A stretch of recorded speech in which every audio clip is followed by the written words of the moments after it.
네, 평안히 주무셨습니까? 오늘 아침에는 고린도 후서 6장 14절부터 7장 4절까지 문단에 대해서 같이 한번 살펴보도록 하겠습니다. 계속해서 반복해서 말씀드려서 굳이 또 다시 말씀 안 드려도 될 것 같은데, 오늘 위치는 바울이 자신의 사역을 이론적으로 정당하게 변론하고 난 다음에 그것을 기반으로 고린도 교회를 향한 권면을 하고 있는데, 그 중에 일부를 보고 있는데요. 어제 아침에는 앞에서 세 가지를 살폈고, 오늘 아침에는 네 번째 권면하고 권면을 마무리하는 문단입니다. 그래서 위치가 여기에 있다라고 하는 걸 좀 기억하시면 좋을 것 같고요. 내용은 그렇게 어렵지 않습니다. 바울이 네 번째 권면은 믿지 않는 자와 멍에를 매지 말라라고 이야기를 하면서 왜 그래야 되는지 근거를 제시하고, 그리고 마지막에 정리를 하는 것이고요. 이때까지 했던 네 가지 권면을 마무리하면서 바울은 마음을 열어달라라고 이야기를 하면서 왜 이런 요청을 하게 되는지 배경과 의도를 설명하고 바울의 기대와 결심을 이야기하는 것으로 연결되어 있습니다. 오늘 본문의 내용을 살펴보면서 저희들이 좀 생각해야 될 게 몇 가지가 있는데요. 첫 번째는 바울이 믿지 않는 자와 멍에를 매지 말라라고 이렇게 이야기한다는 겁니다. 믿지 않는 자는 뭐냐면 불법, 우상, 부정함으로 특징 지어지는 사람들을 말하고, 멍에를 매지 말라라고 하는 것은 그들과 함께 신전에서 교제하거나 우상에게 제사하지 말라라는 것이죠. 이건 사실 우리에게 보면 어떻게 이해할 수 있냐면, 그들이 가지고 있는 가치관, 사고방식, 삶의 태도, 삶의 문화들에서 같이 그것을 본받거나 그들의 삶의 가치관들을 가지고 오지 말라라고 이야기하는 것이죠. 마치 우리가 하나님을 모르는 세상의 사람들, 그래서 사람이 가진 것으로 가치를 평가하려고 하는 그런 세상의 기준, 그런 가치관들을 가지고 오는 것이 문제가 되듯이, 바울은 신전에서 우상에게 제사를 드리는 사람들하고 멍에를 같이 매는 것을 하지 말라라고 이야기를 하는 겁니다. 사실 우상에 제사하는 것은 우상을 인정하는 것이고, 그건 역으로 보면 하나님을 인정하지 않는 것과 마찬가지잖아요. 그런 면에 있어서 바울은 아주 강하게 믿지 않는 자와 멍에를 같이 매지 말라라고 이야기를 합니다. 그들의 가치관들을 본받지 말라, 그들의 세계관을 따라가지 말라, 그들과 함께 신앙을 하지 말라라고 이야기하는 것이죠. 그렇게 권면하는 바울의 주된 이유는 뭐냐면, 바울이 우리가 가지고 있는 신앙이라고 하는 것이 우상을 섬기는 사람들과 비교해 보면 조화를 이룰 수 없다라고 이야기하는 겁니다. 바울이 수사학적으로 5가지 질문을 던지고 있잖아요. 요 5가지 수사학적 질문의 초점은 뭐냐면, 신앙하고 불신앙은 같이 갈 수 없어 라고 하는 것을 바울이 계속해서 강조하는 거거든요. 그러면서 그 강조의 정점은 어디냐면, 성전과 우상이 어떻게 함께 할 수 있느냐라고 하는 데서 정점에 이릅니다. 성전과 우상은 함께 하실 수 없죠. 함께 할 수 없습니다.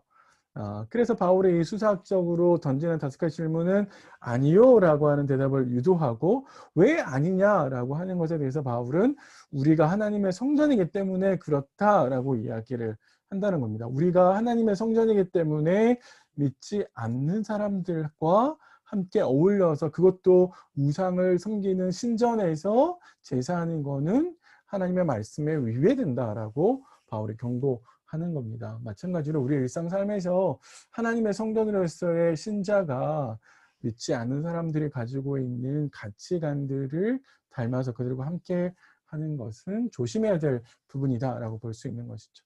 그래서 바울은 계속해서 신자로서의, 성전으로서의 정체성, 레위기의 말씀과 이사야의 말씀을 언급하면서 신자로서 가져야 되는, 성전으로서 가져야 되는 정체성을 이야기하고요. 하나님의 약속과 경고를 기억하게 만들어서 우리가 하나님의 성전이다, 그리고 하나님의 성전이기 때문에 비신앙적인 행태들을 함께 할 수 없다라고 하는 것을 굉장히 강조하고 있습니다.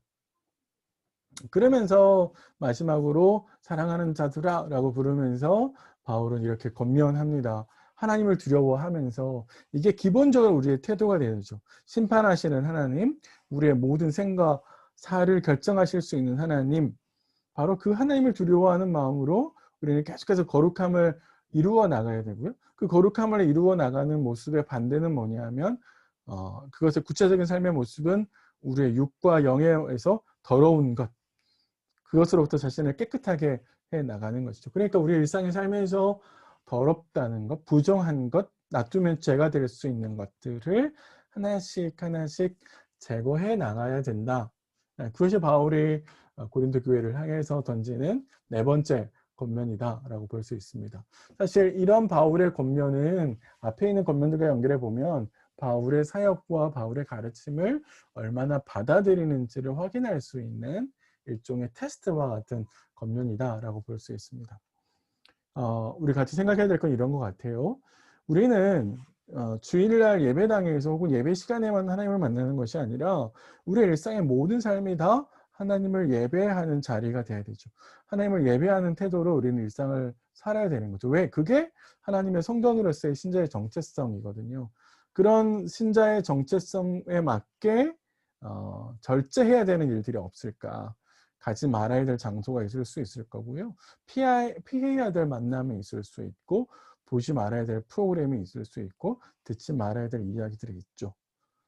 어떤 것들이 있을까 한번 생각해 보시고요. 반대로 힘쓰고 애써야 될 일은 뭐가 있을까 한번 생각해 보세요. 성경 읽기, 기도하는 것, 이거 아주 기본인데 그런 것뿐만 아니라 우리의 신자로서 삶을 도울 수 있는 책을 본다는 것, 고전, 뭐 현대에 나오는 여러 가지 책들, 도움이 될 만한 책들도 있고요. 산책하는 것도 참 좋은 것 같아요. 그리고 어떤 주제에 대해서 깊이 생각해 보는 것들, 다양한 영역에서 다양한 방법을 좀 고려해 보시면 좋겠다라는 생각이 듭니다. 이런 것도 한번 생각해 보세요. 바울은 신앙과 불신앙이 공존할 수 없어 라고 이야기를 했는데, 내 안에 불신앙적인, 내가 성전인데 내 안에 불신앙의 모습들로 표현되어질 수 있는 요소들이 있을 수 있잖아요. 제가 아주 무섭게 뭐 위장전입, 명예신탁, 사실 이거 하면 안 되는 거 알지만 이게 사실은 내 앞에 당장 솟아나오는 이익이 있기 때문에 할 수 있죠. 교통위반, 불법 다운로드, 자꾸 사소한 문제일 수 있지만 있을 수 있다는 거예요. 그러니까 우리 일상의 삶을 생각하는 크고 작은 문제들이 신자로서 성전으로서 하지 말아야 될 일들이 있는데 그런 것들을 우리는 너무 쉽게 다들 하고 있기 때문에 또 강행적으로 다 해온 일이기 때문에 사실 이게 죄라고 하는 것을 인식하지 못하고 할 수 있다는 거죠. 그러니까 내 일상의 삶에서 이런 불신앙의 모습들이 없는가 한번 생각해 보시면 좋을 것 같고요. 더 나아가서 지금 당장은 아닌데 놔두면 이게 점점점 내 삶을 죄로 물들일 수 있는 요소들이 있을 수 있습니다. 그런 건 뭐가 있을까요? TV 시청. 당장은 문제가 안 되는데 이게 계속 반복되면 문제가 될 수 있고요. 술자리. 술자리 자체가 문제가 되지는 않지만 잦은 술자리는 문제가 될 수 있고요. 뒷담화 뭐 이런 것들도 있을 수 있겠죠. 방치해두면 영향을 미칠 수 있는 건 뭐가 있을까? 한번 생각해 보시면 좋겠습니다. 자, 바울이 이제 권면을 정리를 합니다. 첫 번째부터 네 번째까지 권면을 했었고요. 5장 20절부터 7장 1절까지 했는데 이 권면을 마무리하면서 바울은 우리에게 좀 마음을 열어주십시오라고 권면을 합니다. 직역하면 우리를 위해 공간을 만들어 주십시오라는 말인데 사실 이거는 고린도 교회가 마음의 문이 닫혔다는 것을 의미하고 그런 마음의 문이 닫힌 이유는 뭐냐면 그들이 바울을 향해서 오해해서 비난을 쌓았기 때문이죠. 바울이 나는 불의를 행하지 않았습니다. 7장 2절에요. 아무에게도 해롭게 하지 않았습니다. 속여 빼앗은 일이 없다라는 말은 거꾸로 고린도 교회가 바울에게 이런 비난을 가했다는 것이고 고린도 교회는 바울이 이런 사람이다라고 오해했던 거죠. 그래서 바울은 나는 그러지 않았습니다라고 이야기를 하면서 우리를 위해서 마음의 문을 열어달라고 이야기하는 거고요. 이런 이야기를 하는 이유는 그들 고린도 교회를 정죄하는 것이 아니라 사실은 바울 마음속에 고린도 교회와 오랜 시간 복음을 위해서 함께 동행하기를 바라는 그런 마음이 서려 있는 거죠. 자, 그래서 바울은 고린도 교회를 향해서 고린도 교회가 자신의 요청을 받아줄 것에 대한 확신이 있다라고 이야기를 합니다. 너희를 향하여 담대한 것도 많고 너를 위하여 자랑하는 것도 많다라는 말은 고린도 교회가 자신의 기대처럼 바르게 처신해 줄 것을 기대한다는 말이고요. 바울이 그러면서도 환난 가운데서도 위로가 가득하고 기쁨이 넘친다라는 말은 비록 어렵고 힘든 상황들이 계속 되어온다 할지라도 주님이 보내신 사도로서 내 자세를 유지하겠다라고 하는 것이 이제 바울의 이야기가 되겠습니다. 생각하고 실천할 것들은 네 번째 마지막인데요.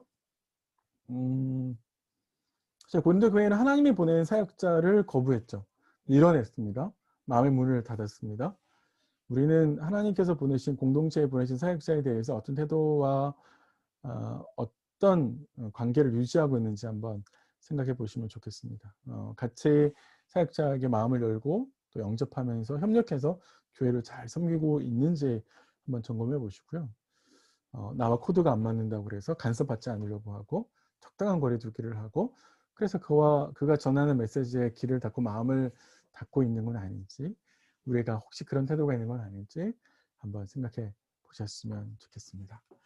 네, 오늘 하루도 이렇게 말씀과 함께 동행하시고요. 저는 내일 아침에 다시 고린도후서 말씀으로 여러분 찾아뵙도록 하겠습니다. 오늘 하루도 평안하십시오.